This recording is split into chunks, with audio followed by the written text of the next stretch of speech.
Hoy en Vidas Cruzadas recibimos a Cristina Jiménez Saburido, fundadora y presidenta de FIDE, la Fundación para la Investigación sobre el Derecho y la Empresa. Jiménez Saburido es magistrada por el turno de posición libre y ha ejercido como juez de primera instancia e instrucción y como magistrada en la jurisdicción civil y penal, hasta que pidió la excedencia en 1999. Hoy ejerce de administradora concursal, es socia fundadora del Centro de Estudios Superiores Jurídico-Empresariales, del que ha sido directora, y ha sido vicepresidenta del Instituto de Estudios Concursales y vocal del Consejo de Defensa del Contribuyente. Con ustedes, Cristina Jiménez Saburido.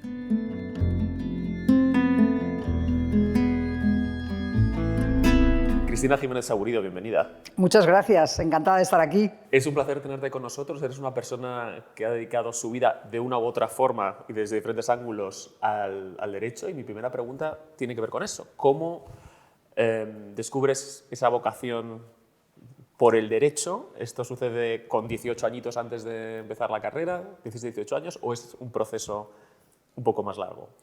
Pues mira, por una parte te diría que es por casualidad, ¿vale? O sea, por una parte yo tengo la sensación de que he descubierto el derecho por casualidad. Cuando terminé COU, aprobé selectividad y realmente tampoco sabía muy bien qué estudiar. Y entonces ya sabes que a veces pues, te decantas. Los que no quieren estudiar otras cosas pues estudian derecho, ¿no?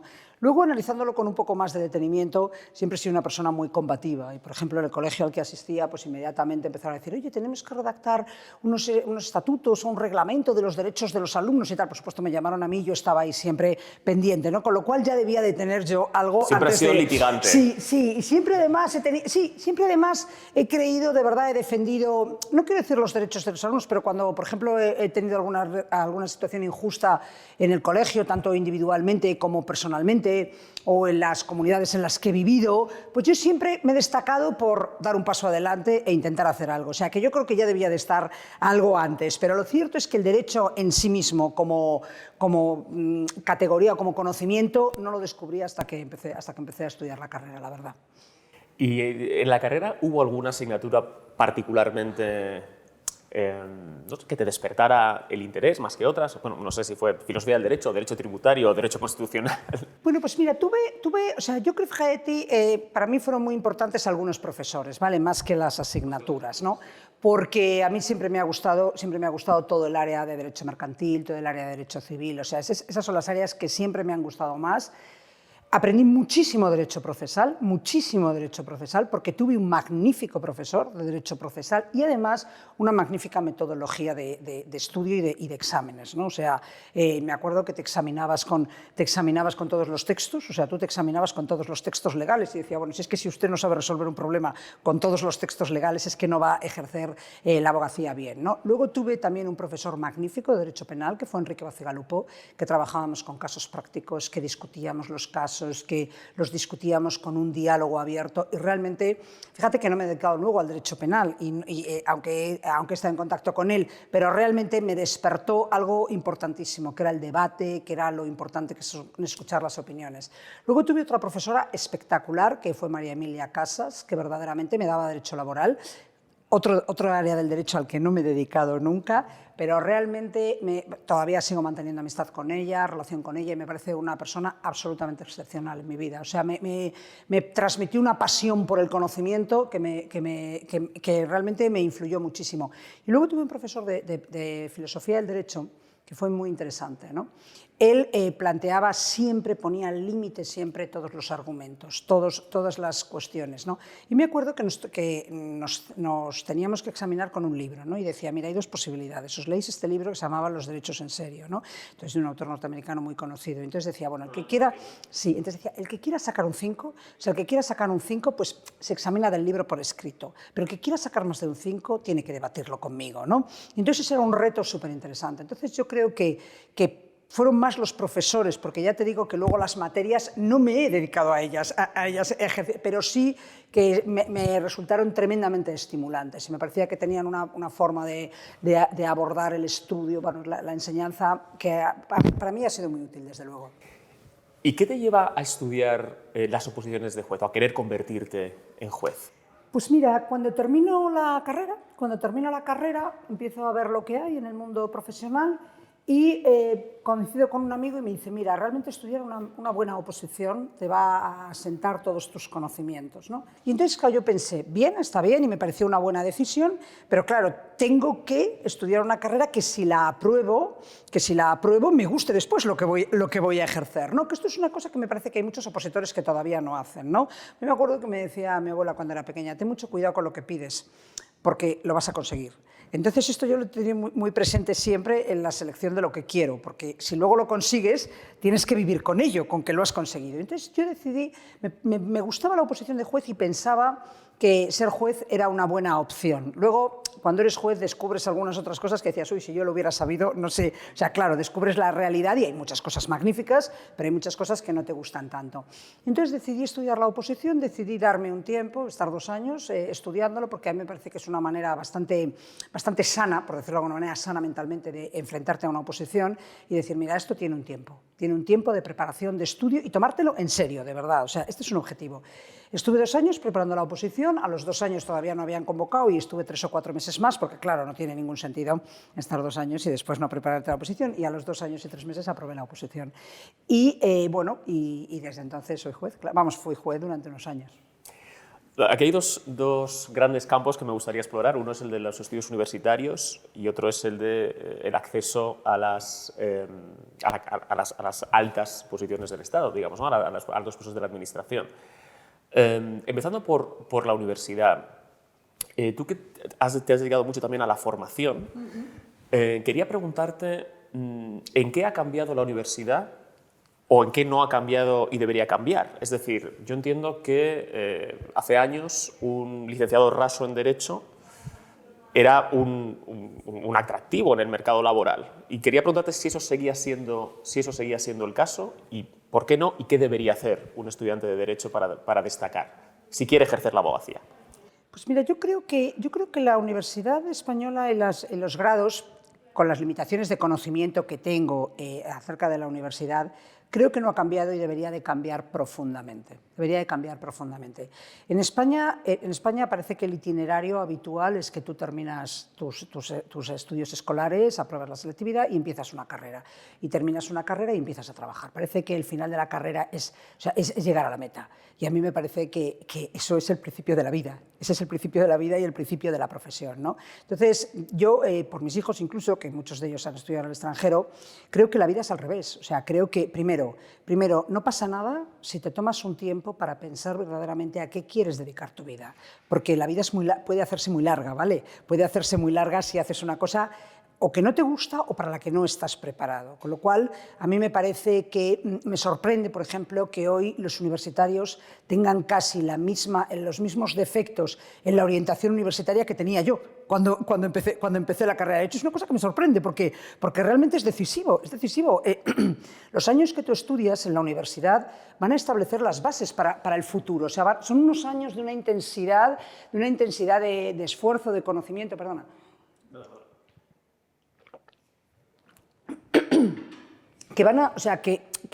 Son los pilares sobre los que después vas a construir, ¿no? Porque son unos años en los que tienes una capacidad intelectual impresionante, una energía física brutal. Entonces me parece que esos años son muy importantes. Tendríamos que tener una mejor orientación universitaria. Y me parece que los alumnos siguen sin tener una buena orientación, diría universitaria o vital, es decir, ¿qué quieres dedicar estos años? Porque la vida va a ser así o porque tú tienes estas capacidades, estas habilidades y además puedes desarrollarlas. Esto me parece que no ha cambiado y me parece que debería de cambiar. Segundo, no pasa nada por fracasar, no pasa nada por empezar una carrera y después decidir que quieres iniciar otra carrera, ¿no? Yo creo que se debería de establecer más unos estudios que te permitieran decir, oye, pues yo después de todo esto que estoy viendo aquí, quiero estudiar medicina o quiero estudiar derecho o quiero estudiar ingeniería. Y que lo que has estudiado te sirva para abrirte la mente. Y a mí me parece que en esto no se está haciendo absolutamente nada, ¿no? Y luego, además, yo haría los estudios universitarios en algún sentido más cortos. Y quiero explicarme, porque es verdad que dicen, bueno, es que antes lo que hablábamos en 8 años, ahora lo hemos metido en 4 y entonces no tienen para estudiar. No, pero es que no se trata de eso. Se trata de que los seres humanos, mientras que no sabemos para qué vamos a utilizar los conocimientos, nos cuesta mucho adquirirlos. O sea, solamente la pasión de que dices, oye, es que a mí, cuando tú, por ejemplo, la gente dice, ¿por qué la gente no quiere estudiar matemáticas? Porque no saben para qué les vale, porque no saben para qué les vale. Cuando se dan cuenta de que les valen las matemáticas, aunque solamente sea para negociar unos cromos con su compañero y decir, perdóname, si esto vale esto y tal, no sé qué, yo ya quiero saber para qué vale esto. Entonces, inmediatamente quieres hacerlo, ¿no? Entonces, yo, por ejemplo, pues a todos mis hijos les he recomendado que estudien carreras cortas, por supuesto de ciencias, carreras cortas y además que empiecen a trabajar y que después que empiecen a trabajar sigan estudiando. O sea, sigan estudiando, pero si el estudiar es un continuo. Y en España se sigue concibiendo como la meta. Bueno, yo ya he probado la carrera, ya llega al final. ¿Pero usted dónde ha llegado? Pues usted dónde ha llegado si lo que estás empezando a vivir, ¿no? Por eso creo que en eso no ha cambiado la universidad y creo que debería de cambiar.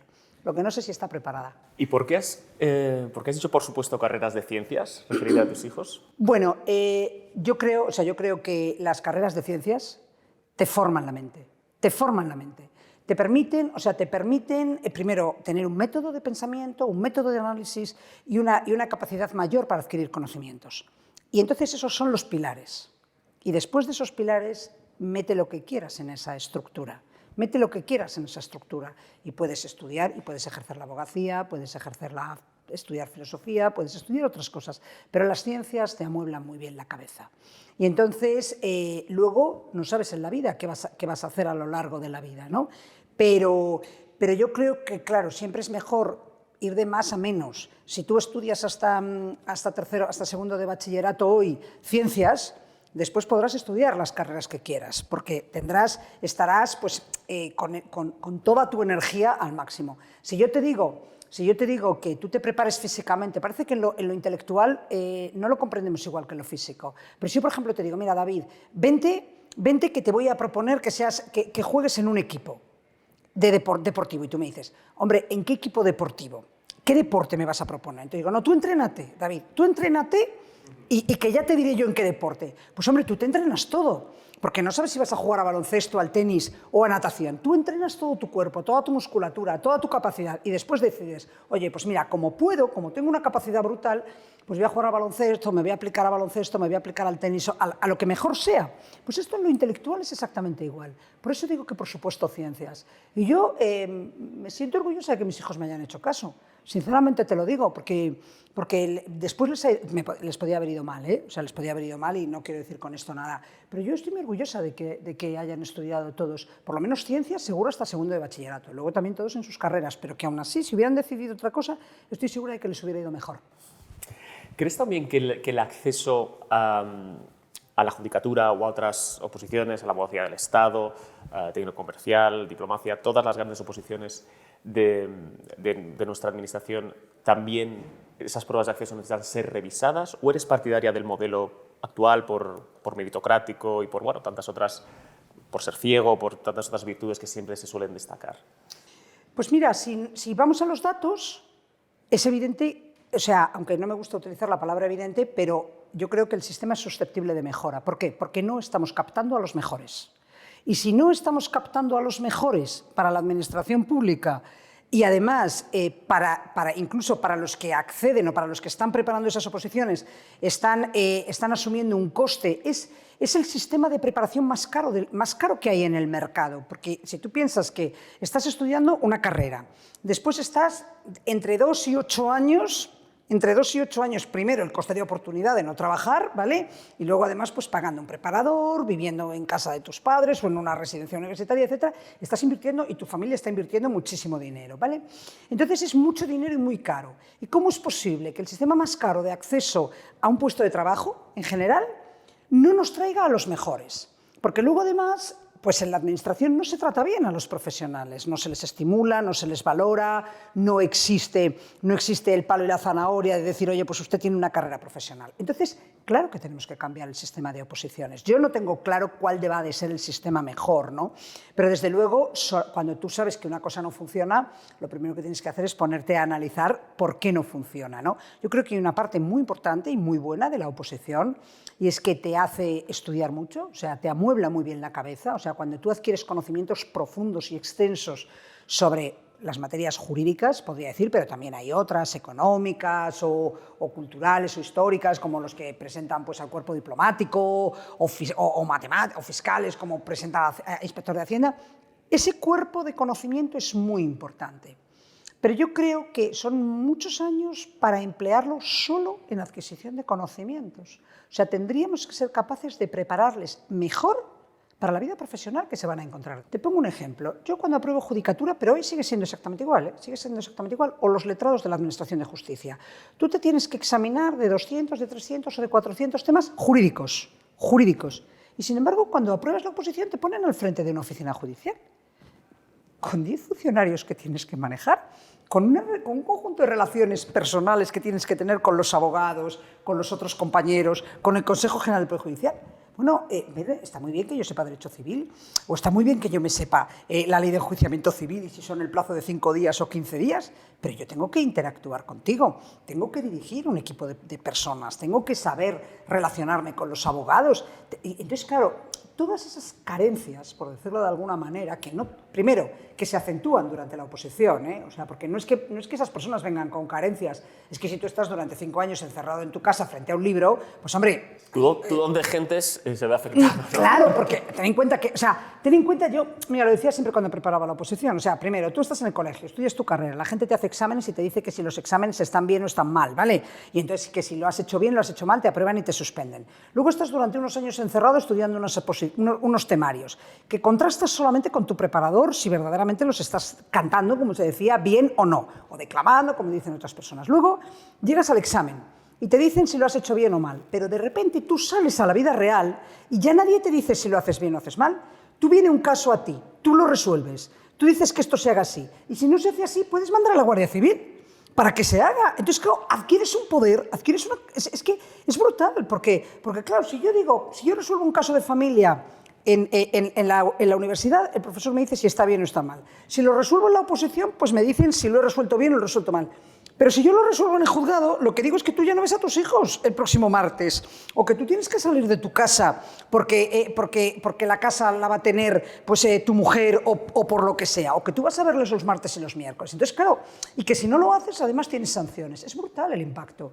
Y ese impacto yo creo que tendría que trabajarse de alguna manera, o sea, con anterioridad a que las personas accedan a la carrera judicial. Pero te digo esto como te digo otras muchas oposiciones del Estado, ¿no? Realmente los cuerpos superiores yo creo que es gente que está muy preparada, pero no sé si está preparada en su totalidad para lo complejo que son los retos a los que se enfrentan estos profesionales. Está preparada para el examen, pero no está preparada para el ejercicio, ¿no? Digamos. Claro, esto es como que haciendo una pequeña comparación, como conducir. O sea, muchas veces dices, bueno, tú aprende a pasar el examen de conducir, que no pasa nada. Y dices, bueno, pues que luego puedo matar a alguien. Bueno, pues a lo mejor sería mejor que además de aprender a pasar el examen de conducir, aprendieras a conducir de verdad para no matar en el próximo paso de cebra a alguien, digo yo.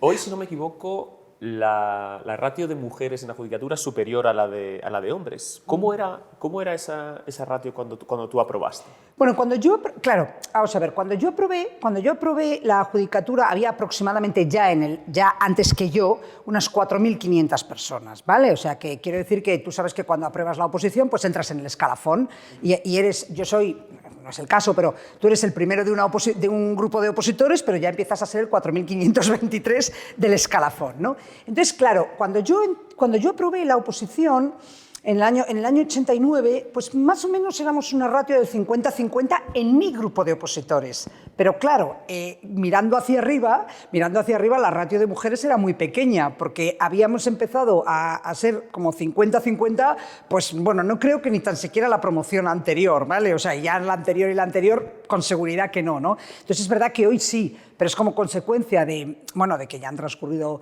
desgraciadamente, varios años desde que aprobó la oposición, pero luego además de que, claro, ha habido oposiciones muy amplias, ¿vale? Entonces hoy ya sí que la ratio es esa, pero que ya ves que los órganos superiores todavía no pasa, precisamente por el ascenso, por decirlo de alguna manera, en el escalafón de las personas que estaban de ese 4.500 hacia abajo, que empecé yo más o menos, ¿vale? Más o menos. Sin embargo, esa representatividad de las mujeres no se ha reproducido en los despachos de abogados, ¿no? ¿Esto es por las dificultades para la conciliación, por las exigencias de los propios despachos?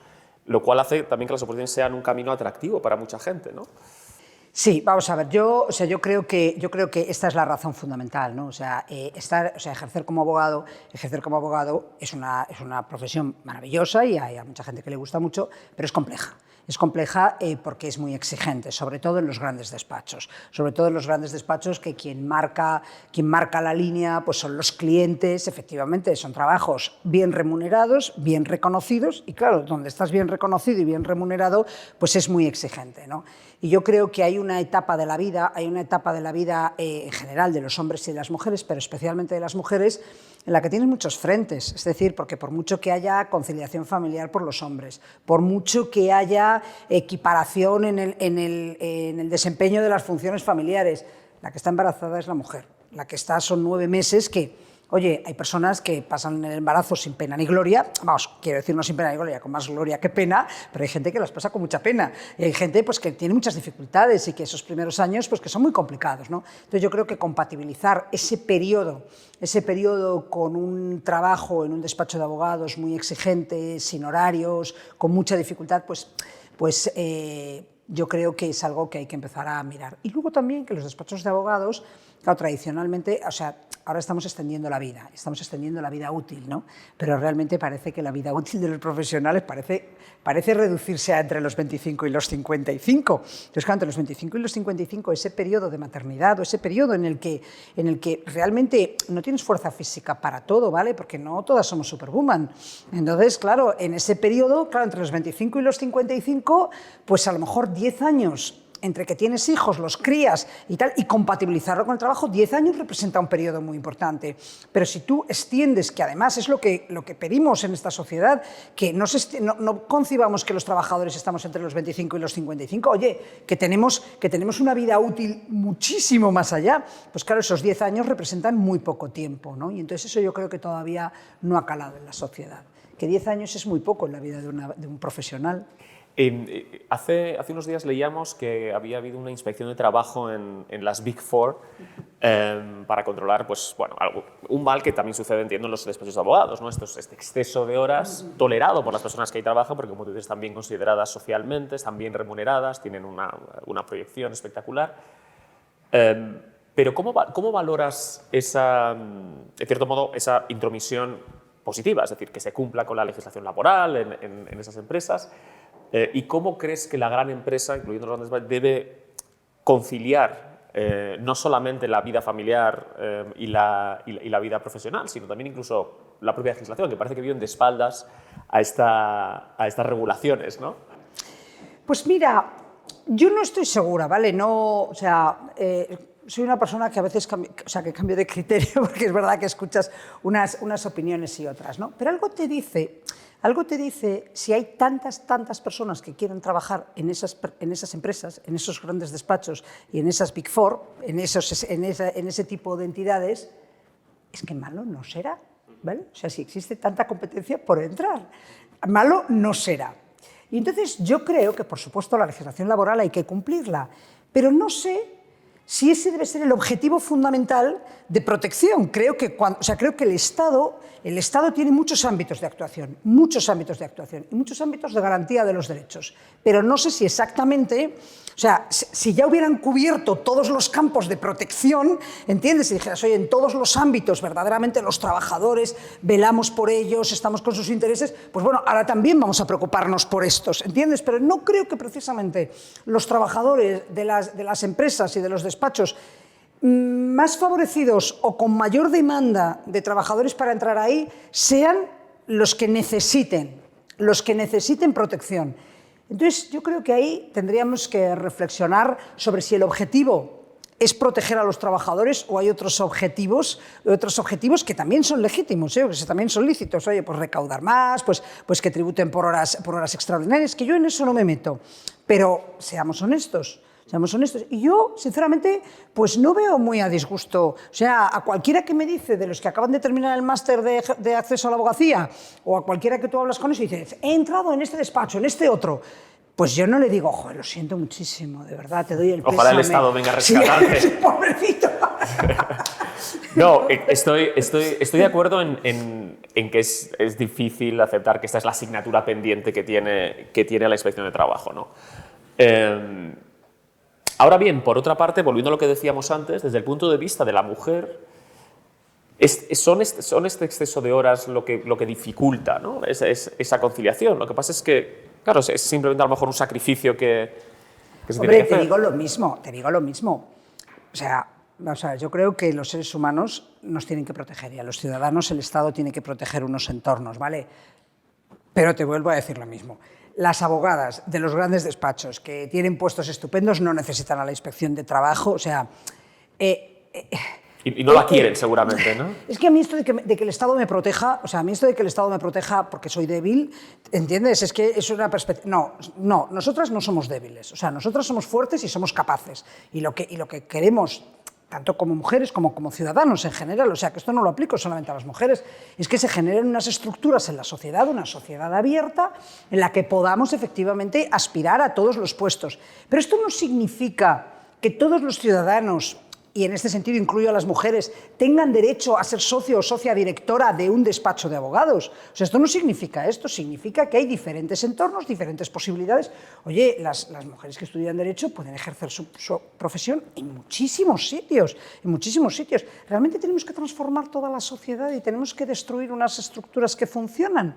Pues no estoy segura. Otra cosa es que yo crea que la diversidad, en su más amplio sentido, es bueno para cualquier organización. O sea, es bueno para la sociedad y es bueno para cualquier organización. Me interesa mucho saber cuál es tu criterio de lo que consiste, en qué consiste la diversidad. Pues mira, yo no soy una experta en esto, David, pero te digo, mira, yo creo en la diversidad en su más amplio sentido, es decir, hombres y mujeres. No quiero entrar en el debate de los binarios y no binarios, porque no lo conozco, pero hombres y mujeres, jóvenes y no tan jóvenes, podríamos decir, en las diferentes edades, personas con un mayor nivel cultural y personas con un menor nivel cultural, personas con un mayor nivel económico o con unos orígenes de mayor nivel económico y menor, personas que han nacido en este país y personas que han nacido fuera. ¿Por qué? Porque si queremos construir una sociedad en la que quepamos todos, tenemos que escuchar la opinión de todos. Porque tú y yo aquí podemos construir una solución para cualquier cosa, desde un producto, desde cómo vamos a diseñar ese vaso que va a ser magnífico para ser vendido, a cómo tenemos que organizar las calles o cuáles tienen que ser, pues no sé, los parámetros de uso de los cines. No lo sé, quiero decir millones de cosas, ¿no? Pero vamos a hacer una cosa a tu estilo y al mío, a tu gusto y al mío. Y si tú y yo procedemos, somos los dos españoles, procedemos de un determinado tipo de familia más o menos que nos hemos educado más o menos en los mismos colegios. Si además, pues vamos a diseñar algo que va a servir para ti y para mí, pero no va a servir para los demás. Entonces tenemos que hacer algo que sirva para todos y que construyamos una sociedad en la que todos nos sintamos felices y orgullosos de participar en ella, porque, entre otras cosas, nos sentiremos felices y orgullosos de participar porque tenemos algo que aportar. Porque si yo vengo aquí solamente como invitada, si no vengo como una persona que puedo aportar algo, yo no me voy a integrar en esta sociedad y no me voy a integrar en este equipo. Yo quiero poder aportar y quiero que de entre las soluciones que comentemos entre todos, alguna, no digo que coja mi idea en su totalidad, pero que de repente digas, bueno, fíjate, yo venía con una idea que era que íbamos a hacer un vaso, pero fíjate, esta persona ha dicho que tiene que ser blanco, el otro dice que tiene que ser muy alto, el otro dice que tiene que ser muy tal, y al final nos ha salido un vaso que hemos construido entre todos. Y ese vaso lo vamos a aceptar mejor y vamos además a sentirnos felices. Y vamos a salir por la puerta y vamos a decir, oye, pues fíjate, yo también he aportado un poco. Si subrayas esta necesidad de buscar la diversidad, entiendo que es porque percibes que no hay suficiente diversidad en las empresas o en, por supuesto, la administración o en otros ámbitos, ¿no? Yo tengo que decirte que sí lo percibo, pero probablemente porque, claro, mi mundo es limitado. O sea, en lo personal, podría decirte, en lo personal nunca he sentido, yo nunca he tenido ningún tipo de problema de que haya sentido que una persona no me ha respetado porque soy mujer, o no me ha respetado porque, no sé, porque soy blanca o porque soy baja, no lo sé. No, nunca he tenido la fortuna de no sentirlo, ¿vale? Entonces, en mi terreno personal nunca he visto esto. Es verdad que a lo mejor no hay la suficiente diversidad y a veces es difícil encontrarla. Y yo creo que lo que hay que hacer es simplemente un esfuerzo. O sea, si tú me dices ahora que creemos un equipo, digo, bueno, voy a crearlo teóricamente, ¿vale? Tiene que haber una persona pues, menor de 24, tiene que haber una persona que no sea español o que no haya nacido en nuestra cultura y que tenga pues, a lo mejor la misma cultura que tengamos tú y yo, y presumo que la tenemos, pero a lo mejor es una presunción equivocada, ¿no? Entonces decimos, joder, pues es que no conozco a nadie, es que no conozco a ninguna mujer, a lo mejor que le apetezca o que esté preparada, pues tengo que hacer ese esfuerzo. Oye, es que no conozco a ninguna persona mayor de 55 años, porque mi círculo es limitado. Entonces, yo sí que lo que creo es que tenemos que salir de esa zona de confort. Porque si tú te pones a organizar una cena esta noche, pues, o sea, para el sábado, pues tú invitas a tus amigos. Pero si tú de repente dices, no, mira, yo quiero una cena en la que seamos capaces de sacar una idea innovadora y que hagamos una cosa innovadora. Entonces, yo creo que te deberías de plantear que en tu círculo de amigos y en tu círculo de conocidos no tienes la suficiente diversidad. O sea, yo no te voy a pedir que te vayas a hacer footing, o sea, si te gusta correr, pues no sé, con personas que tienen mucha... Porque dices, oye, pues mira, aquí, no sé, me puedo permitir el lujo de ir con uno que va a mi ritmo o un poquito mejor para que me estimule corriendo, pues lo vas a hacer, claro. Pero si no, si quieres verdaderamente crear algo de valor para la sociedad, debes de crear con personas que tienen una percepción distinta que la que tienes tú. Esta idea de la diversidad, no tanto a lo mejor en cuestión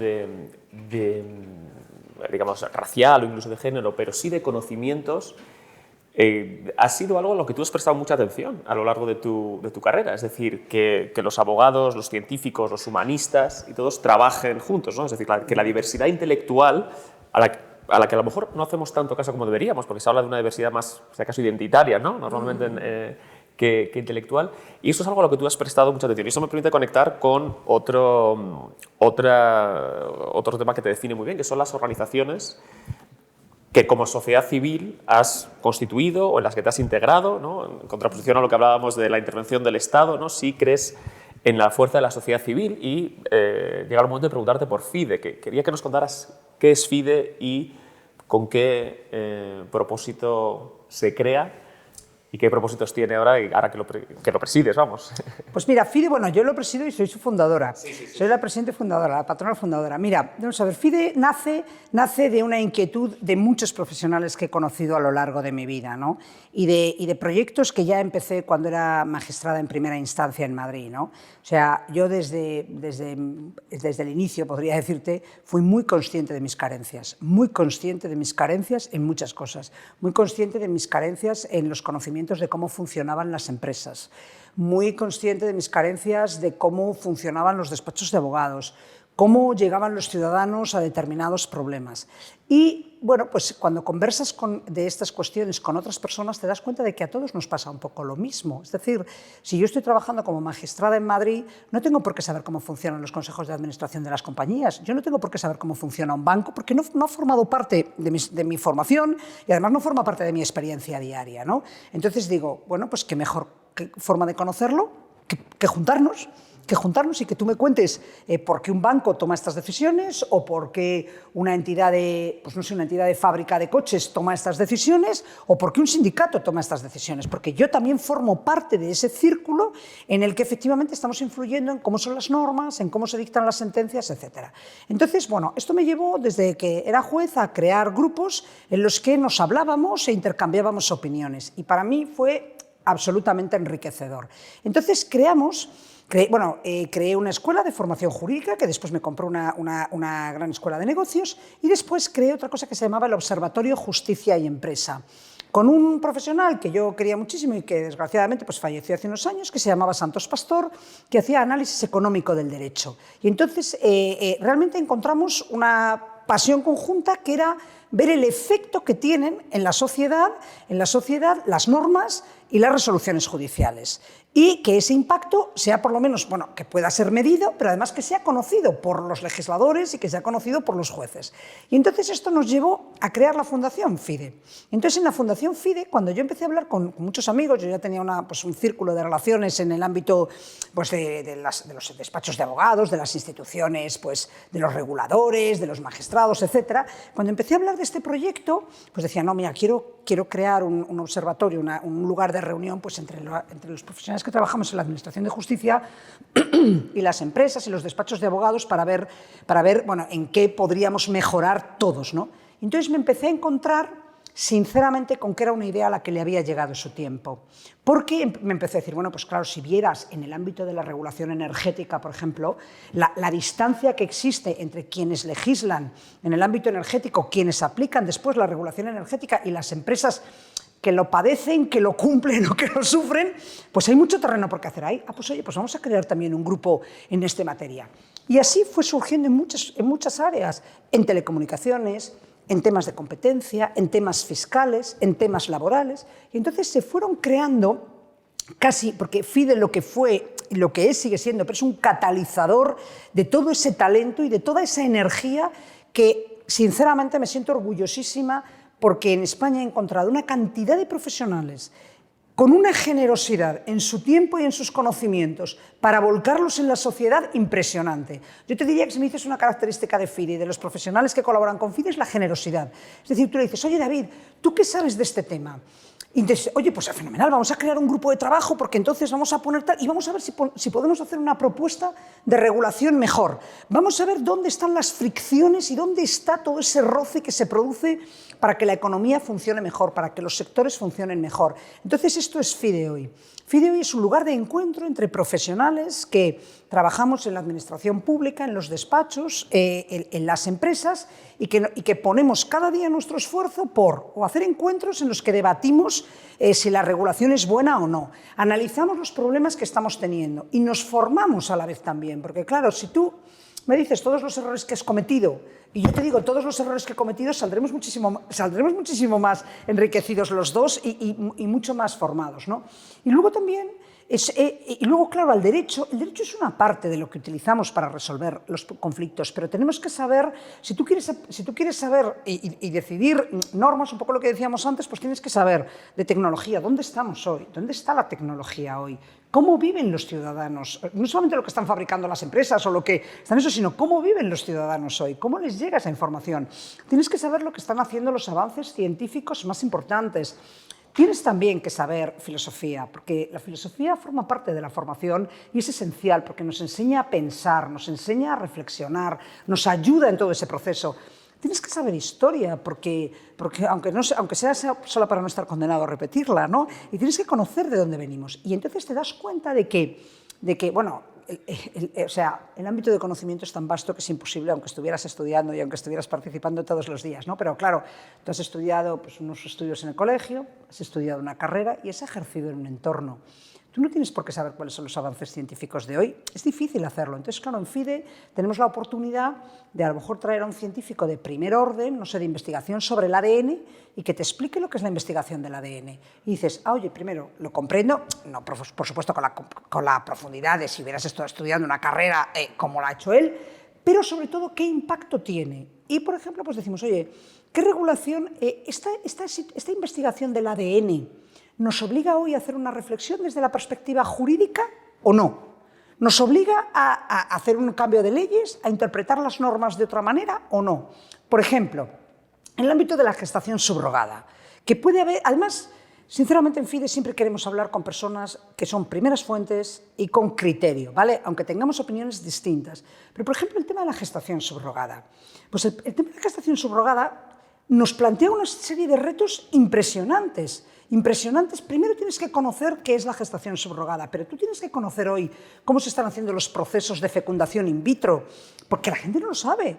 Y entonces, por ejemplo, pues, qué significa una donación de un óvulo, qué significa una donación de un esperma, qué influencia tiene eso en los aspectos genéticos. Entonces, todo esto nosotros como juristas tenemos que decir, bueno, tenemos algo que aportar ahí, se tiene que cambiar la regulación. Y entonces, en todo esto, como en tantos otros entornos, pues en FIDE, por FIDE pasan más de 12.000 personas al año, profesionales de un nivel espectacular, científicos de primer orden, juristas de primer orden, filósofos de primer orden, historiadores de primer orden, que nos permite, economistas, etcétera, no me quiero olvidar ninguno, no sé, que luego me digan. Que haya un gremio que se sienta agraviado, ¿no? A mí no me mencionaste, bueno, pero que efectivamente se genera y vas formándote y vas cubriendo todas esas pequeñas grietas que tienes en tu formación, en tu conocimiento y que después te permite analizar mejor las realidades y opinar con mayor conocimiento.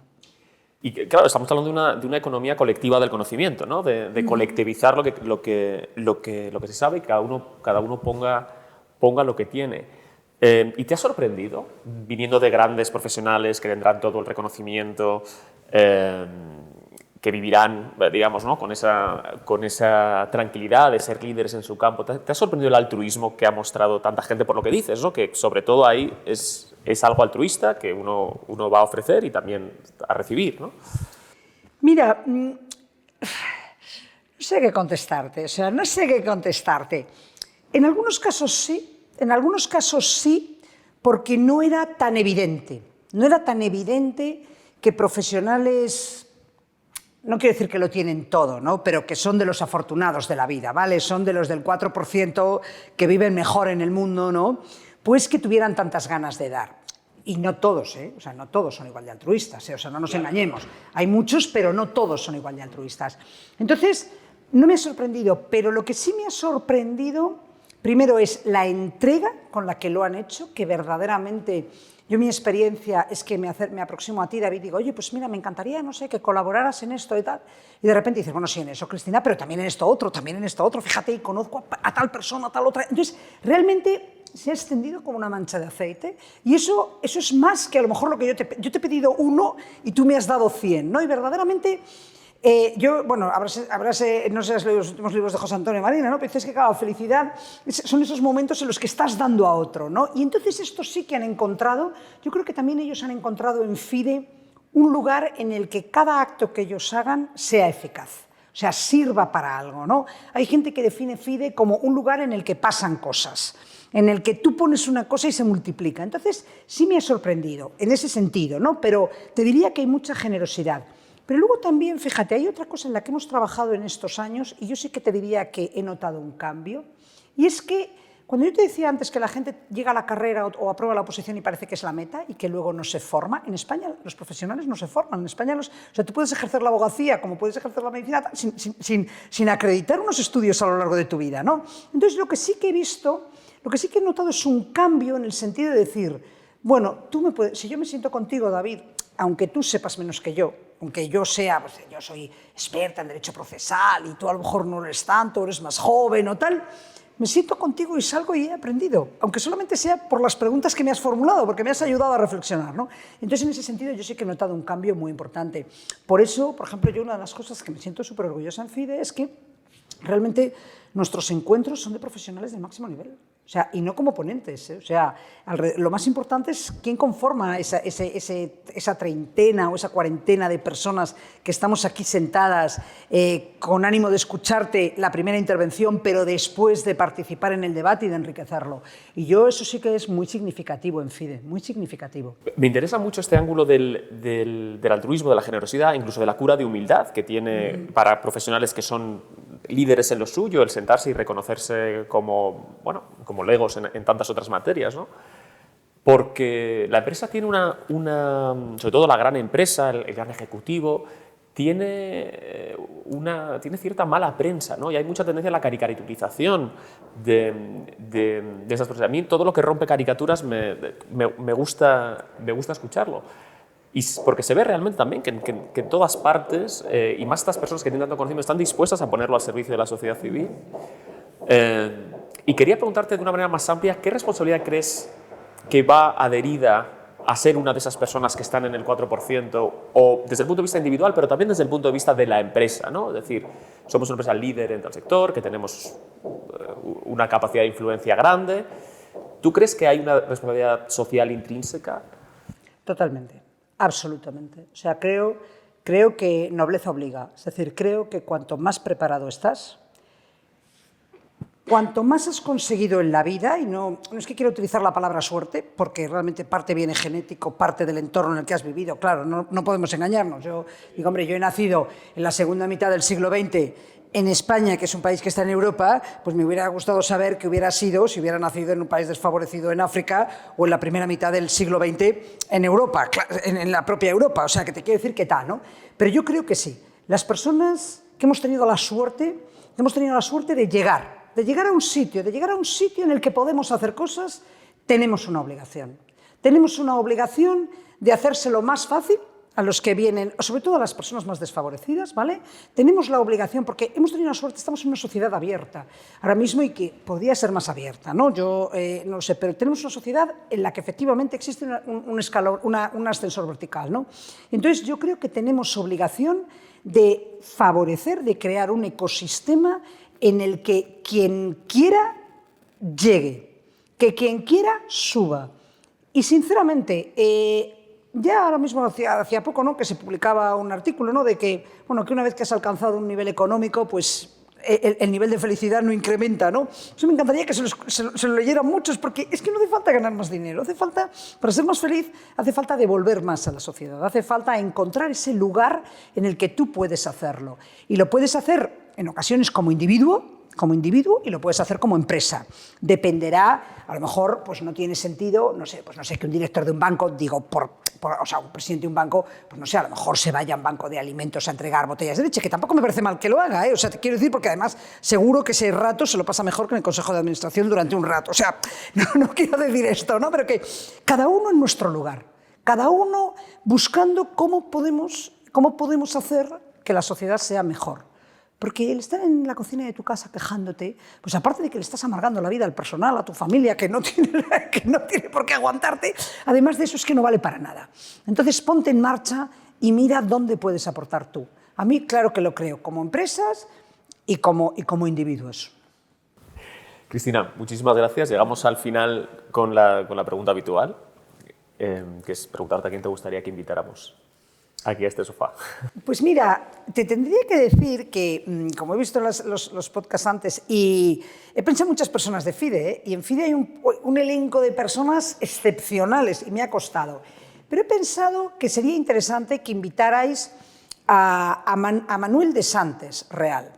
Manuel de Santes, bueno, Manolo para los amigos, me cuesta llamarle Manuel, Manolo es una persona excepcional. Es un hombre apasionado y apasionante. Él tiene una carrera, él a lo largo de su vida, por decirlo de alguna manera, bueno, es catedrático de Derecho Internacional Privado, ha participado en diferentes instituciones públicas y privadas en el ámbito internacional.